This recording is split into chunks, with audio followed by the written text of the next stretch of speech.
రామాయణంలో నిజానికి రాముడు అరణ్యవాసానికి వెళ్ళిపోతున్నప్పుడు కౌసల్య పిలిచి ఒక మాట అంది. యం పాలయసి ధర్మంత్వం ధృత్యాచ నియమేన చ సవై రాఘవశార్దూల ధర్మస్వాం అభిరక్షతు. రామ, ఇంతకాలం ధర్మం పాటించావు, పెద్ద గొప్పేం కాదు. దశరథ మహారాజు గారి కొడుకువి, జనక మహారాజు గారి అల్లుడివి, సీతమ్మకి భర్తవి, లక్ష్మణ భరత శత్రుఘ్నులకు అన్నగారివి, హాయిగా సంతోషంగా ఇక్కడ ఈ మహానగరంలో ఉంటున్నావు. కాబట్టి నువ్వు ధర్మాన్ని పాటించడానికి ఇబ్బంది ఏం లేదు. కానీ ఇప్పుడు నువ్వు అరణ్యవాసానికి వెళుతున్నావు. నీకు మనసులో ప్రశ్నలు వస్తాయి. మా నాన్నగారు నన్ను ఎందుకు పంపించారు? నేను మా నాన్నగారిని ఖైదులో పెట్టేసి నేనే రాజ్యం ఎదుర్కొంటే ఏమయ్యేది? మా పిన్నమ్మ కైకమ్మ మాట నేను వినకపోతే ఏమయ్యేది? నాకు ఎందుకు ఈ కష్టాలు? నేను ఎందుకు అడవిలో పడుకోవాలి? నేను ఎందుకు ఆయన చెప్తే ఆయన 2 వరాలు ఇస్తే నేను పాటించడం ఏంటి మా నాన్నగారి మాట అన్న ప్రశ్నలు వస్తాయి. మనిషి సుఖంగా ఉన్నప్పుడు ధర్మం పాటించడం గొప్ప కాదు.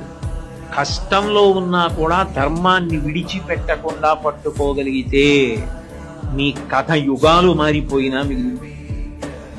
కష్టం వచ్చినప్పుడు సౌకర్యవంతంగా ధర్మాన్ని వదిలిపెట్టేసి ఎప్పుడు నీకు అనుకూలం అనిపిస్తే అప్పుడు ధర్మం పాటిస్తానంటే అది నీ కథ శాశ్వతం అవడానికి ఎలా కారణం అవుతుంది? ఆ ఒక్క మాట పట్టుకున్నాడు రాముడు జీవితంలో. రామాయణంలో నిజానికి రాముడు అరణ్యవాసానికి వెళ్ళిపోతున్నప్పుడు కౌసల్య పిలిచి ఒక మాట అంది. యం పాలయసి ధర్మంత్వం ధృత్యాచ నియమేన చ సవై రాఘవశార్దూల ధర్మస్వాం అభిరక్షతు. రామ, ఇంతకాలం ధర్మం పాటించావు, పెద్ద గొప్పేం కాదు. దశరథ మహారాజు గారి కొడుకువి, జనక మహారాజు గారి అల్లుడివి, సీతమ్మకి భర్తవి, లక్ష్మణ భరత శత్రుఘ్నులకు అన్నగారివి, హాయిగా సంతోషంగా ఇక్కడ ఈ మహానగరంలో ఉంటున్నావు. కాబట్టి నువ్వు ధర్మాన్ని పాటించడానికి ఇబ్బంది ఏం లేదు. కానీ ఇప్పుడు నువ్వు అరణ్యవాసానికి వెళుతున్నావు.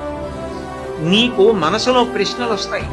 మా నాన్నగారు నన్ను ఎందుకు పంపించారు? నేను మా నాన్నగారిని ఖైదులో పెట్టేసి నేనే రాజ్యం ఎదుర్కొంటే ఏమయ్యేది? మా పిన్నమ్మ కైకమ్మ మాట నేను వినకపోతే ఏమయ్యేది? నాకు ఎందుకు ఈ కష్టాలు? నేను ఎందుకు అడవిలో పడుకోవాలి? నేను ఎందుకు ఆయన చెప్తే ఆయన 2 వరాలు ఇస్తే నేను పాటించడం ఏంటి మా నాన్నగారి మాట అన్న ప్రశ్నలు వస్తాయి.